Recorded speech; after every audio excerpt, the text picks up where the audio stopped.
Hello everyone. Welcome to Resources and to LinkedIn. Welcome, Sarah. I'm Eva. Hi, Eva. It's so lovely to be with you today. I'm super excited for this live together. Me too. And actually, we're in different country today. I was supposed to be in London, but I'm actually in Paris right now. But it's nice to be able to do all of this online, etc. Cool. So maybe we can ask question to feel free to chat within the audience, just so you know there's like maybe a 1 or 2 seconds lagging time between our live session plus the LinkedIn, but feel free to send any comments. Feel free to send any comments onto the LinkedIn, and when we receive the comments live, yes, let us know what are your challenges regarding sustainability. We want to understand, like, do you think sustainability should sell better? Are you disappointed that it's not performing as well as you want? What are your challenges? Like, do you think sustainability is no longer, like a requirement? You can't be bothered. I don't know. Just tell us honestly, what are your feedback and what do you think the market is? Where do you think the market is heading, actually? Do you have any question you want to ask the audience, Sarah? I would love to know what your biggest challenges are. Me and Eva are here together for the next 30 minutes to answer your challenges, and also drop in the chat, what do you do? Are you sustainable brand founders? Are you suppliers? Are you people in the industry? We'd love to get to know you. We're all a community together, and we all share the same purpose to really enable sustainability and positively impactful businesses to thrive. That's what myself, Sarah Simmons, and Eva do. So talk to us here together. Yeah, that's a good sum up. Thank you, Sarah, for doing this. So let me just start. Maybe I'm gonna do the introduction and with my presentation. So I'm gonna hide. Or you can stay alive, Sarah. If it's up to you. Why are we doing this? Because we think that sustainability should sell better, but it doesn't, and we want to give you insights about what we think the industry should do to get better at sustainability. So who am I? I've started the platform called Resources as a resource of information for sustainability. And really the plan is to educate beauty brands and to help beauty professionals understand and master sustainability, because we think it's very complex to understand and to grasp all of the concepts with regard to sustainability and product development. That's why we develop Resources as a platform of information, insights, and education about sustainability. And yes, so today I wanted to talk to you about, the wording about sustainability, and I think the wording is changing a little bit. That's why sustainability has become a buzzword, but like maybe in a negative sense of the way that people think it's become a bit meaningless now. So I think we need to see how people interpret sustainability and what they think about sustainability. We think that now people are talking more about conscious beauty, and in the sense that consumers are more expert about beauty. They understand the ins and outs of the product. They know how to read the label. They understand the science behind the product, and they want to have more a 360 view of impact of a beauty product. They want to understand what's the effect on the skin, what's the effect on the environment, on the global health as well. Will it impact my health?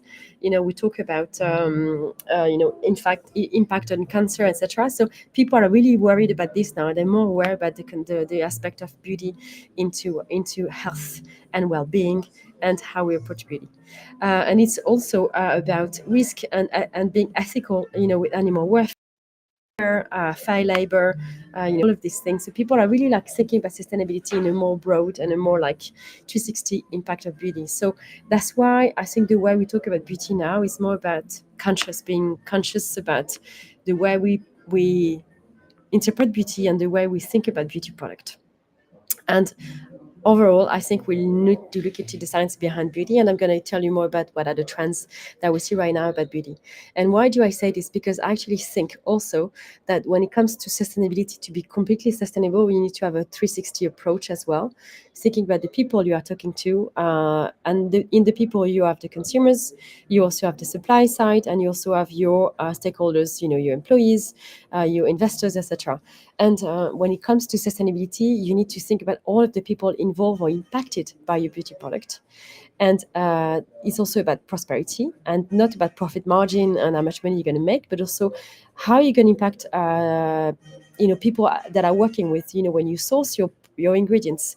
If they're sourced into like a specific environment, how do you make sure that you give back money to the farmers, etc.? And also the third aspect is the planet, obviously, and the health of the well-being of the planet, and the ingredients and the packaging and the waste that we create. How does that work? Will it be recovering, on the planet? Will it help biodiversity? Will it degrade biodiversity? So that's why it's a full circle. And as you can see, the middle is from creation to use, waste, and recovering. You need to think about this. And at the center of this circle is purpose, brand purpose. And if you don't have a full circle, and if you don't have a brand purpose at the core, you're not aligned. That's why I put the word alignment here, because in down the line, to become sustainable, you need to be aligned with everything you're doing. If you're not aligned, this is what's going to happen.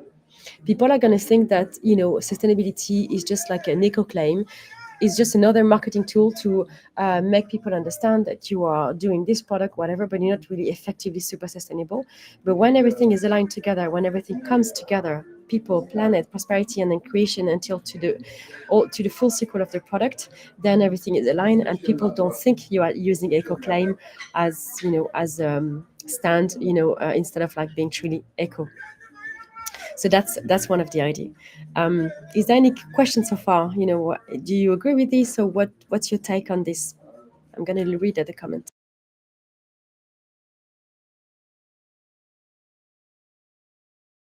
I don't see any comments so far, so I'm gonna keep going. And so I wanted to give you an example of what I think is aligned in terms of brand ethos and sustainability. So Suzanne Kaufman and Barrido, they did a collaboration this year, and I think it's very smart, because Suzanne Kaufman is very recognized in the world of sustainability because they have really great ingredients. They do all natural product. It's all based in Austria, and Suzanne Kaufman has this aura as a brand to be really sustainable because they've done really sustainable stuff. Barrido, on the opposite side, they're very like tech, they're very like fashion, and they're very into the fashion side of the beauty. They're not really, you don't expect them in the sustainability front, because they're really fashionable. They're into like perfume, and they're very like out there in terms of fashion, and people love them for the fashion. But they're not really, you wouldn't see them as sustainable. But they started to do this collaboration with Susan Kaufman, and now immediately they enter the sustainability beauty space, and they're really like relevant because they do a specific collaboration. They source specific ingredients. They've developed this scent and this. So for me, this works really well, because then this is a way for a brand that is not really sustainable to enter the space and make sense and be aligned with their brand ethos. So basically what they're doing here, they're not saying, well, we're new by Rideau or we're new Suzanne Kaufman, but by aligning together their mission statement, they both become really relevant in the sustainability space. I think for Barrido, it's really good. It was really interesting. And Suzanne Kaufman was really already sustainable, but now they're coming back into the kind of the fashion side. So I think it's a really interesting way to enter the sustainability space as a fashion and, I guess, perfume brand. So that's an example. And then I wanted to give you an insight about what I think the macro trends are and what consumers are looking for when it comes to sustainability, because sustainability doesn't sell because it creates a lot of anxiety. One of the first key factor about sustainability is like it's anxiety driving. It's driving anxiety because people think, oh, again about sustainability, again about telling me to be wasteless, again about doing this and being a better consumer or being a better citizen. I'm tired to hear about this. I don't want to hear about that. So it creates a lot of eco anxiety, and people don't know what to do, where to look for, and what to do with their product.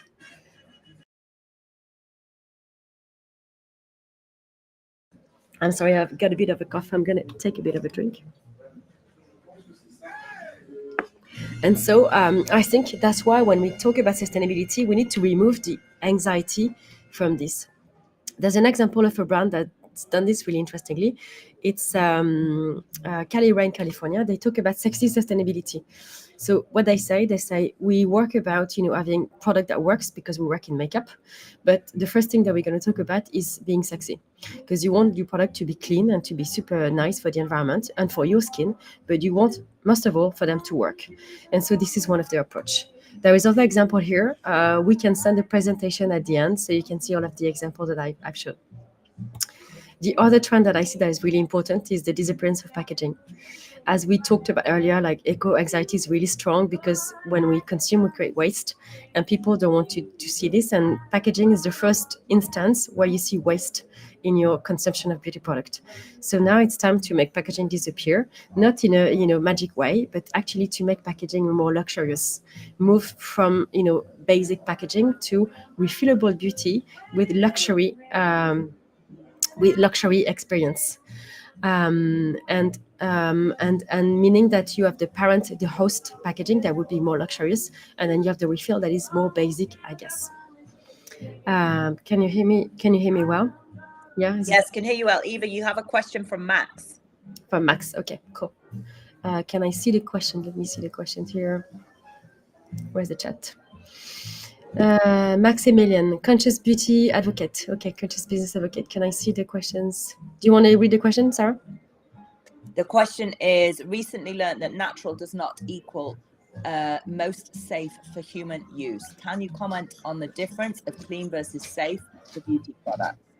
Clean equals all natural, safe equals contains ingredients. Clean versus safe beauty products. Yes, it's different. And natural versus safe. Clean equal all natural, safe equal contains non-natural ingredients to stabilize. But yeah, where it's different. Naturality is interesting. For different aspects, because natural ingredients, like if you have a lot of natural ingredients in fragrance, for instance, you can have a lot of allergies. So that's why all natural can be bring allergy to consumers. But it depends what type of natural you have again. And if you have contain non-natural ingredients, all ingredients, even non-natural, are built from natural space. Okay, but they are changed and transformed into biotech ingredients, etc. So that's the way we do this. But I would say I think the clean versus safe, it's coming from the US mostly because in the US you have a lot of toxic ingredients that are not prohibited by the FDA, but in Europe there's a list of blacklisted ingredients that are not allowed because they're not safe. They're considered toxic for the body or for the skin or for the environment as well. But these are very restricted, and there's actually going to be a new regulation coming up in Europe that will be increasing that list of unsafe or non-allowed ingredients into cosmetics. But naturality is a different thing because you can have whole natural ingredient, but if everything is natural, if you take everything from the nature, you can deprive nature of certain ingredients. So you don't want to, like ylang ylang, for instance, is a one plant that grows once a year and is used in perfume. And if everybody were to use this, we would deplete the entire earth of this ingredient. And so natural is not necessarily safe or not necessarily unsafe. It depends how you use it and the percentage and the use that you have for these ingredients. So it's not once against the other. It's depending on how you use them. And you talk about stability for the formulas.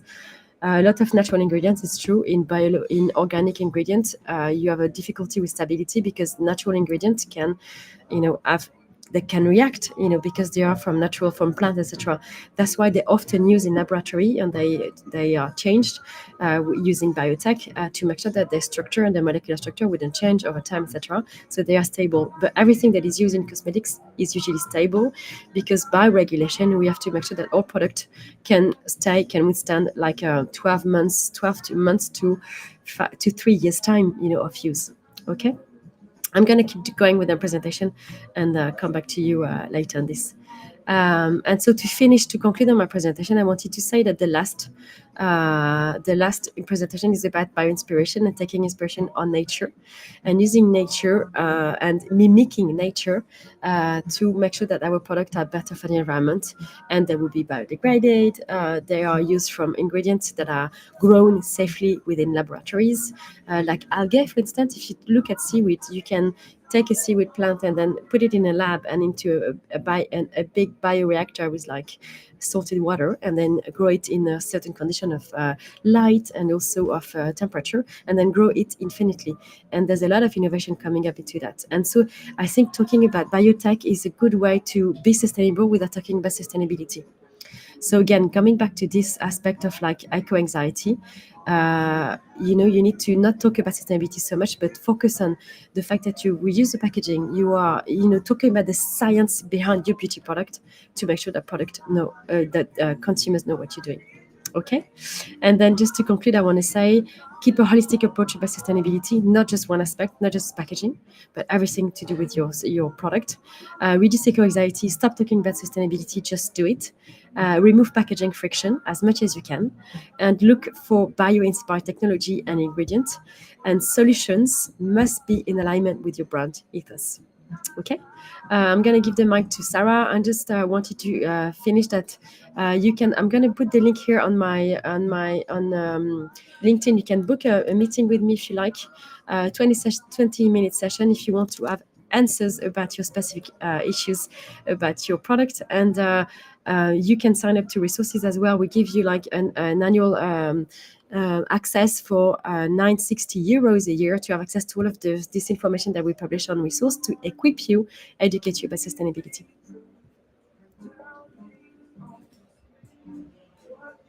Hello, Sarah. Welcome. Thank you, Eva. That was really awesome and super insightful. And we've had some great questions in the chat. So, carrying on from Eva, my name is Sara Simmons, everyone, and it's a pleasure to be with you today. I am CEO at the Impact Innovator. The Impact Innovator helps purpose-driven business owners from around the world get clarity on how to sell more of their product and waste less, and most importantly, be category leader of their space. So Eva's been talking today about the ingredient size of things and really important topics within sustainability. Eco anxiety doesn't sell, sexy sustainability does sell. So now we've looked at like really the deep parts of the sustainability trends. I'm going to look at the what goes behind making the product that you sell actually sell when it's sustainable. So let's dive in. Eva, I have a problem. The slide isn't changing. Can you help me? Thank you. So if anyone hasn't connected already with me on LinkedIn, click this QR code and it'd be lovely to be connected with you there. Next slide, please. So now let's get into why sustainability on its own doesn't sell. The global consumer market size is $49 trillion. That's 49 trillion spent on the machine of consumerism. And this has been going since the 70s. Consumerism has been driven, actually earlier, since the 1950s. Consumerism has been driven by wants and needs. Consumerism has been driven by a machine, and that machine has been driven by specific reasons why we shop, which I'm going to go into in a moment. But as we all know who are sat here today, there are 66 of us on this live, consumerism is not sustainable. There is 2.2 billion tons of waste dumped a year, and 90% of that is trashed. It's product that's been sold and trashed within 6 months. So we know sustainability. We know things need to change. Next slide, please. Now, as Einstein says, we can't solve problems with the same thinking that we created them. We all know that as well. We're talking to the converted here with us. But how do you really change the mindset of people? Since the 1950s, people have been shopping in a particular way. Sustainability first does not sell. And let's look at why. Next slide, please. The reason why sustainability first doesn't sell is because there are 7 motives of why people shop. This has always been the case. They are desire for gain, fear of loss, comfort and convenience, fear of missing out, security and protection, pride of ownership, and satisfaction of emotion. So that first point, again, is desire for gain. That's the reason why people shop. So if you try to say, well, something is sustainable, is that giving people first the benefit of why it's going to be an improvement to their life? No, right? But here's the thing. When you actually lead with a unique hero offer that is simple to understand and that is sustainable in that order, then it does sell, because it satisfies people's real desire for gain and it satisfies their fear of loss, our planet, and in that order. But what people tend to do in the sustainable area is think that they will lead with sustainability, and that doesn't sell. Let's move on. Thank you, Eva. So let's look at some facts. In 2022, there were more startups than ever before, over 5 million startups. Next fact. Eva, thanks. So there are more startups than ever, but global growth has slowed. Growth has gone down to 2.7 globally and down even again further than that. So there's been a massive shift, more startups, less growth. Next fact, please. But here's the most interesting thing. Businesses with a clearly articulated and understood purpose are growing on average 10% faster, which is again what Eva was alluding to earlier. Purpose sells, sustainability doesn't sell. Purpose does, sustainability must go underneath. Benefits first. So your unique purpose sells, and giving your customers clarity on your unique purpose is going to transform your sales to be able to grow faster and become category leaders of your niche. Next slide. Unique purpose is really importantly not we are sustainable, responsibly sourced, organic, cruelty-free, eco-friendly, as some examples. This is not your unique purpose. That is your category. Your unique purpose is the why behind what makes your products awesome. Next slide. And I'm going to share with you now how you can get to that unique purpose. Because what is so important to remember is to make an impact today, your business has just 10 seconds. Yes, 10 seconds to stand out. Next slide, thanks. So sustainability doesn't stand out. Why? Because as I just mentioned, sustainability is your category, not your unique purpose. So giving your customers clarity on unique purpose is key. Next slide, please. The way to stand out is to connect the unique purpose of your company with the unique purpose of your products. Next slide. The sustainable companies who are the category leaders of their niche today all connect their company's unique purpose with the unique purpose of their products. That is the way to sell more and waste less. Here are some examples. Patagonia, the #1 leader in its niche, its unique purpose to build the best products that cause no unnecessary harm using business to protect nature. Next slide, please. Another amazing company, Tesla, their unique purpose to create the most compelling car company of the 21st century alongside the world's transition to electric vehicles. So they're combining purpose with product. Next slide, please. And Tony's Chocolonely, a great favorite of mine, 100% exploitation free, the norm in chocolate. Their unique purpose, combining it to their product and making it super simple. So to make an impact, your unique purpose has to be so simple that everybody gets it in those 10 seconds. How do you do that?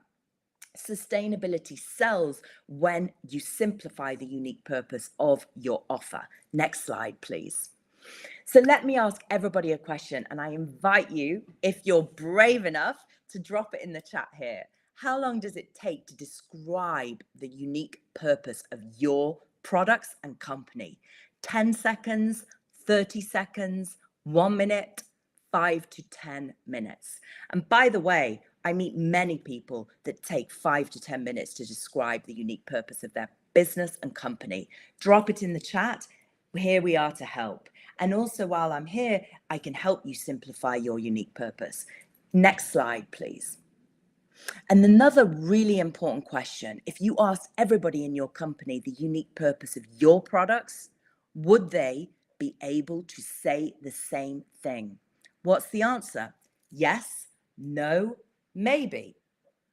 Again, 9 out of 10 companies I meet, everybody in the business is saying something different. You cannot therefore give clarity to your customers if everybody is saying something different about your unique purpose, your products, and why you are sustainable. The key, as Eva said, is aligning everything together.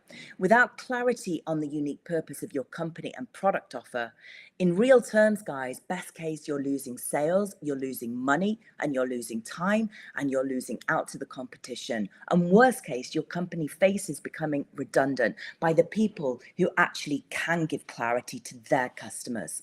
Because as we looked at the beginning, there are more and more companies, more and more startups than ever.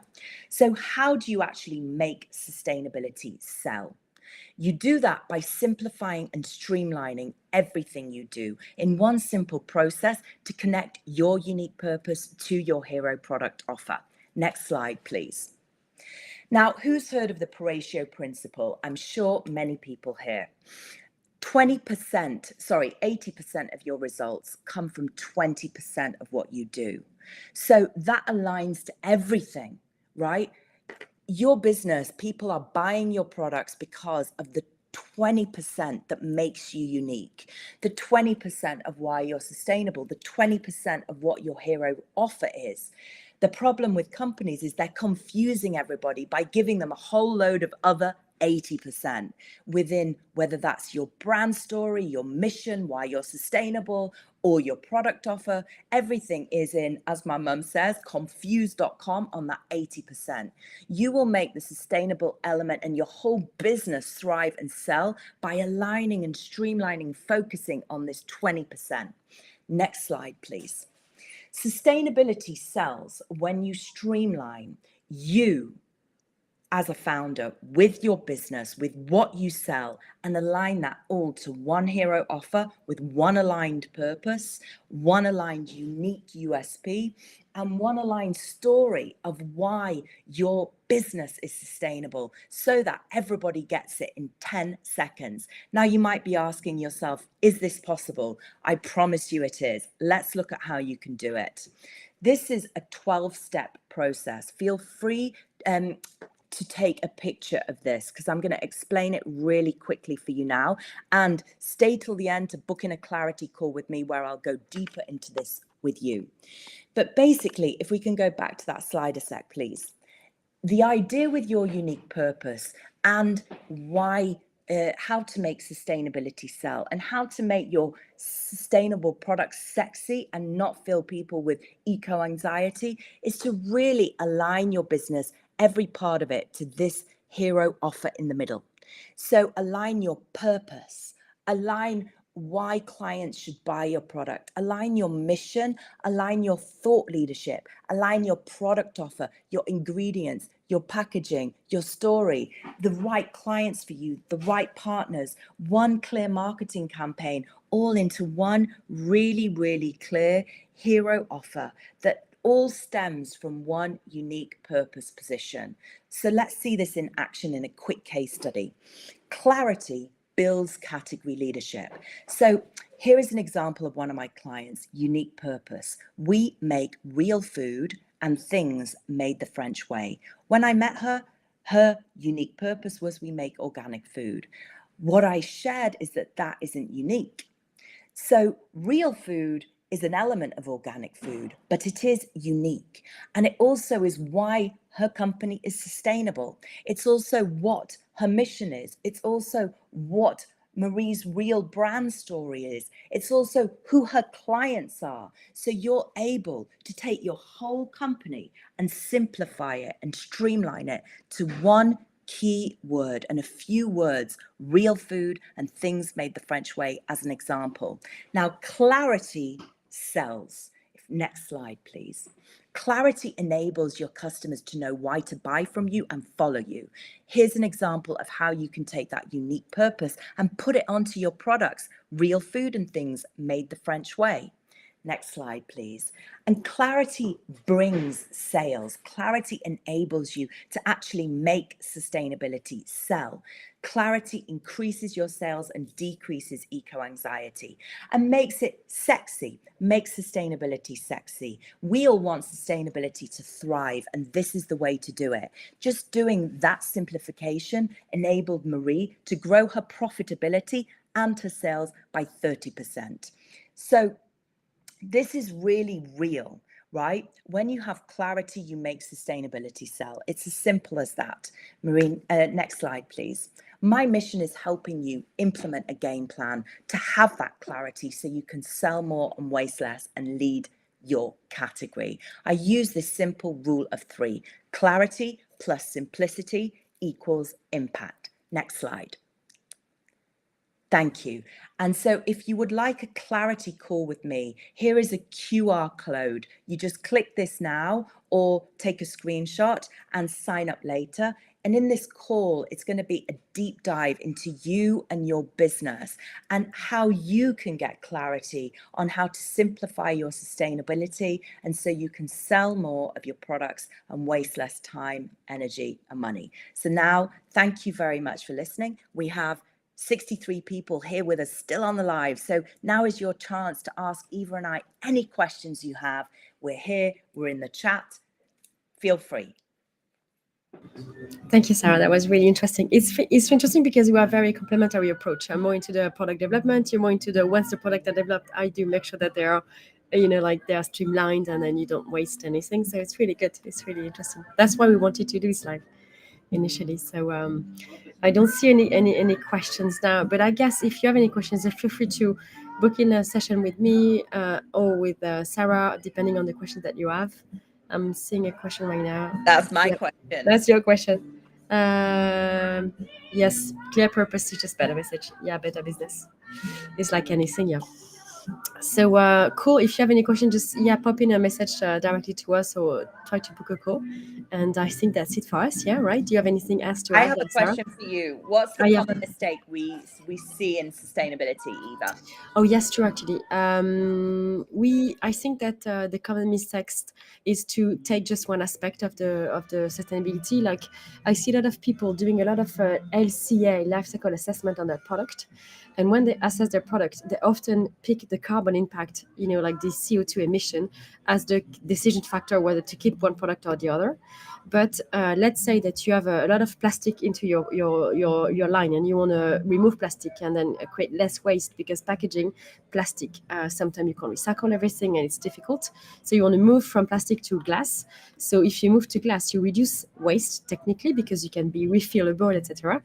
But you're going to improve your carbon footprint because you're going to have more emission when you use glass than if you use plastic. But in the same time, if you reuse glass, you're going to decrease the emission. So I think when you look at sustainability, you need to look at the full picture of your product and not just one aspect, which is the carbon impact, for instance. That's And super helpful. yeah, Thank you. and I have a question for you. Like, how do you think that clarity influence sales? Because I see a lot of things online, and sometimes you don't really know what people are doing actually. So, how do you think? Because 30% seems like massive. So, It is massive, and it's the power. It's literally the simple power of clarity. Where it comes back to that point, if you imagine in every sector that we talk about, there are many sectors within, every space. In your space, the beauty space, clean beauty, ethical beauty, cruelty-free beauty, and in each of those categories, there are hundreds, if not thousands, of competitors. So when a person is going to a shop or they're going online, they're literally making a decision within fractions of seconds. And with sustainable business owners, they're trying to cram everything into one piece of packaging to tell your full story, which is just impossible to do. So when you're able, and also that doesn't sell. And the other thing is when, sustainable business owners think that it's up to the customer to be able to be educated, and that's not the case. It's up to the founder to do the education and clarity process for their customers. So it's up to the founder to go through this process to actually take their innovation, take their ingredients journey, take their packaging, take their product and simplify it for their customer and simplify their story so that yeah, it's in a language anyone can understand. Now, when you do that, you can condense the thousands of competitors to much less people, and people will be able to say, yes, I understand your product. Yes, I understand why to buy you. Yes, I am one of you. I want to belong to you. Like if we take that example, real food. Marie is a real person. Her customers are real people, and she delivers real food. So then with that positioning, she knows how to attract the right people, and the right people are attracted to her.